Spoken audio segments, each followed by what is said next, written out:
طبعا يا اخوان البرد بقتل الزغاليل وبقتل اللي هو الطيور تبعتي في المزرعة.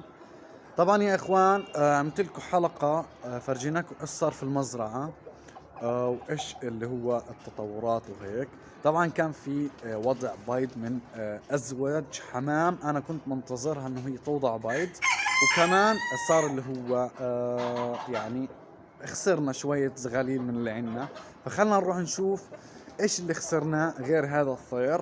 وكمان يا اخوان على اساس انه انتم تتجنبوا الاشي هذا، صراحة الجو كثير كثير برد في الليل، فعلى اساس هيك خسرنا اللي هو الطيور تبعتنا. تمام. ادخل عن طريق اللي هو صورة القناة، حتطلع لك كمان صورة قناة، ادعس عليها من فوق، حتنتقل للقناة، حتلاقيني عامل لك فيديو كامل واحنا بنشوف اللي هو الطيور واحوال المزرعة بعد الشتاء المتواصل، وشفنا البيوت. وبس، لكم مني سلام.